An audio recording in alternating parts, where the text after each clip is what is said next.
Hello everybody, Tammer from House of Code here. Welcome back to a brand new coding tutorial.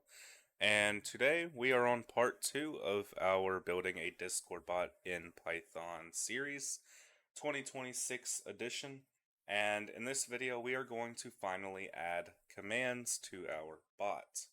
We'll be going over two types of commands and a hybrid of the two. And that is our prefixed commands and our slash commands, which are known in our code as app commands. These will ultimately allow us to integrate the first bit of interaction between users and our Discord bot. If you remember from last episode, we have just managed to get our bot online with this minimum bits of code. And now we are actually going to give it some uses. So, the first thing we're going to do is create ourselves a prefix command. Now, as you remember from last episode, we have set ourselves a command prefix. If you don't plan on using command prefixes, you could just leave this as none. Or, if you do plan on using them, just insert any symbol in between these single or double quotations here. I'm going to use a period for my prefix for my commands. And now we can go ahead and get started. So to create a normal prefix command, it is as simple as @bots.command. And in here, we could pass in aliases if we would wish. And these are just different names that we can invoke our command by. Perhaps it could be ms for milliseconds, or it could be latency, whatever it is. This is for a ping command, by the way. So we can give it a name that is related to whatever our command is going to do. If we do not include an alias, the command's name will default to the function name. And this function is also asynchronous, so we will need to use async define. And then we can name our command, which we're making a ping command, so that's what we're going to name it. And inside these parentheses here, we take in context as a parameter. Now, what is context? Well, context is essentially all the information related to who ran the command, what server it was ran in, when it was ran, what channel it was ran in, and basically all the information about pretty much all of those things, anywhere in that ballpark, that can all be found through our command's context. And we usually abbreviate this as just CTX, but you can call it whatever you want. Just be sure you type in this as commands.context with an upper C. In here, we can just simply type in await ctx.send pong, just like that. Now, this send method here from context is going to send a message to the same channel that our command was ran in. Through context, we can get things like ctx.author. This is the person who ran the command. We can also get channel. We can get guild, which is a server. And pretty much everything else we might need. And this is pretty much it for our command. So now we can go ahead and test this out. So we have logged in and we are online. Let's go ahead and try ping. And we get a response. Perfect. So that's working as expected. We can go ahead and kill this bot. And now we can go ahead and start making app or slash commands. Actually, first thing I want to show is we can actually achieve a hybrid of the two by using @hybrid command instead of just command. And this is functionally the same. It stays the same as this in our code. The only difference is we include a name and description up here in the decorator. So we include the slash command's name and the description. However, we still use context. Now, I'm not really going to show myself using this because, again, it's functionally the same. But now we are going to go ahead and dive into slash commands. Now, slash commands are a bit different. However, they are the more preferred type of commands to have in a Discord bot because it's really just easy to type in a slash, and a Discord will pop open a little menu for you to use, and you can select your command, and you could easily see what arguments are able to be passed through it, so on and so forth. So, to get started, we need to go to our imports. From Discord, import app commands. And then down here in our onReady function, we need to type in try, type in synced, goes await bots.tree.sync, and then we can print synced len synced commands. And this len function is basically going to just return us a number of the amount of synced commands there are. And then we're going to include an exception, basically in case there's an error while trying to sync our commands. Now, there's something really important to know about this block of code here.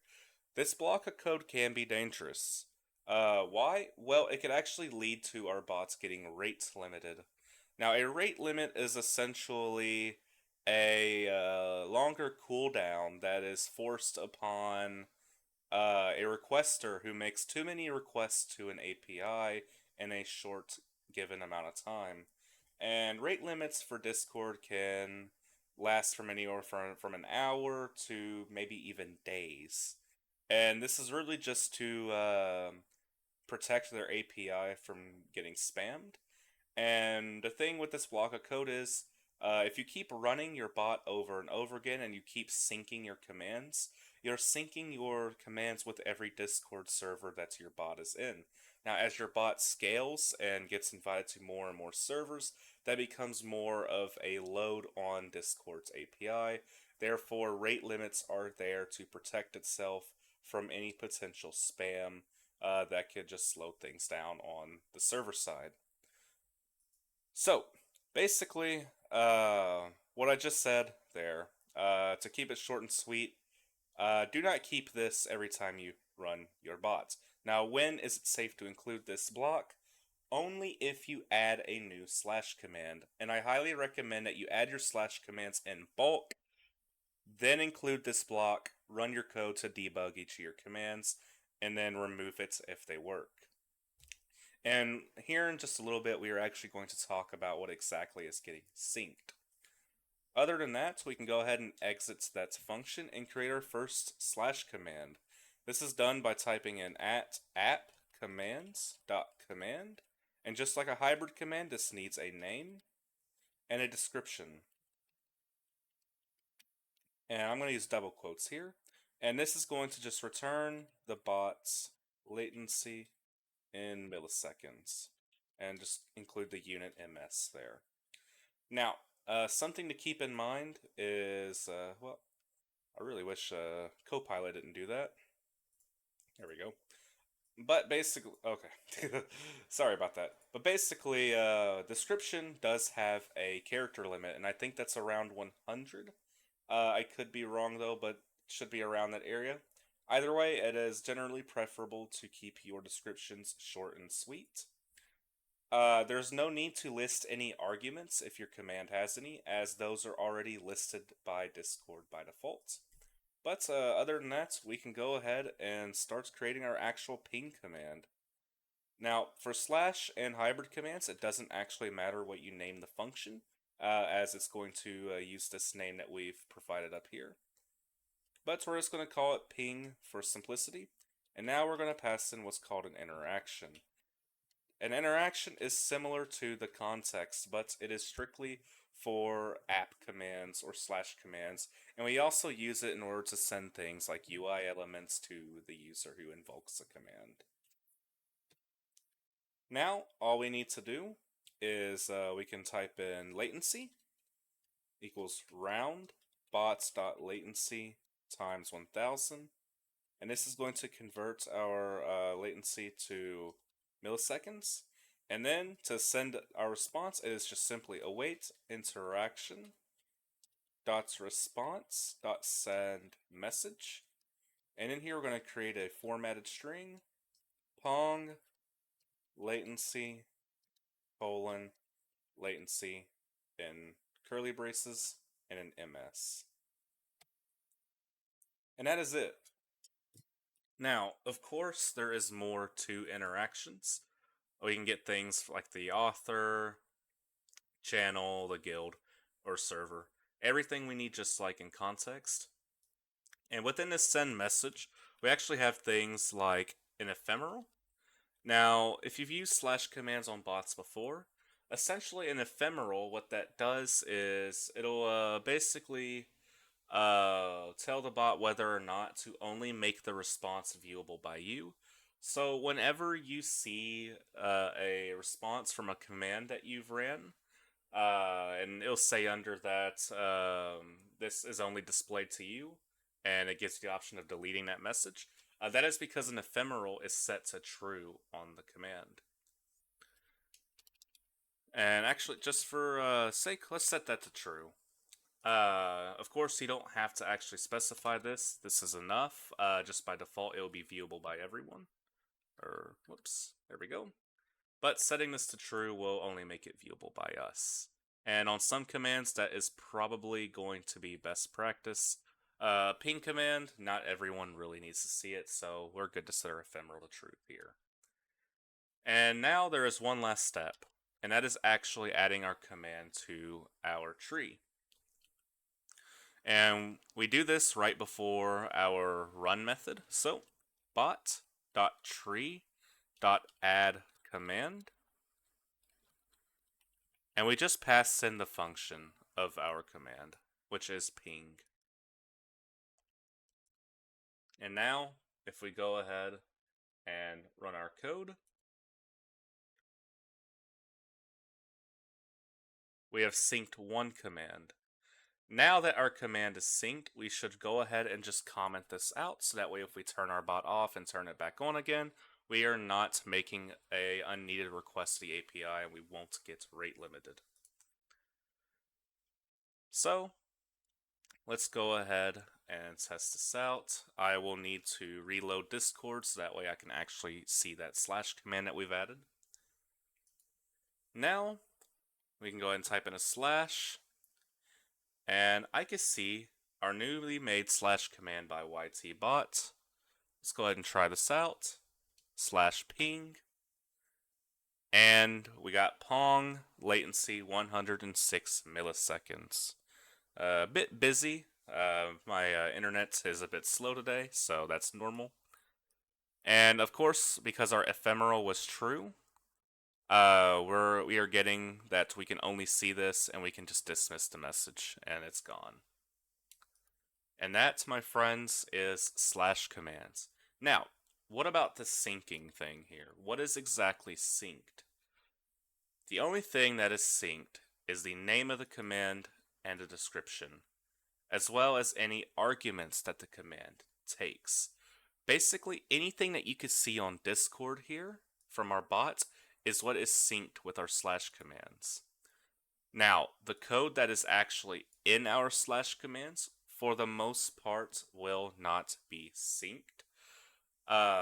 So we could actually edit our code that will be executed, and we don't have to worry about it trying to sync. We will be fine, and we will not get rate limited. However, if you change the name of your command or description, chances are you can get rate limited if you keep syncing on startup. So whenever you change the name, go ahead and uncomment this. Sorry, it's KU. There we go. Go ahead and uncomment this, run it, sync it, and then comment it again. You also have the option of just running this in a command as well. However, personally, I like just commenting and uncommenting when needed. But other than that, that is it for today's video. Thank you guys so much for watching. Stay tuned for part 3, where we actually add some improvements to our bots project directory. We're going to include a environment file or an env file that will store our bots token. And we are also going to actually design a thing that allows us to add our commands with a one-line statement, because over time we're just going to be doing this, and that gets quite messy in code. So we're going to come up with a better way of doing that. But again, that is it.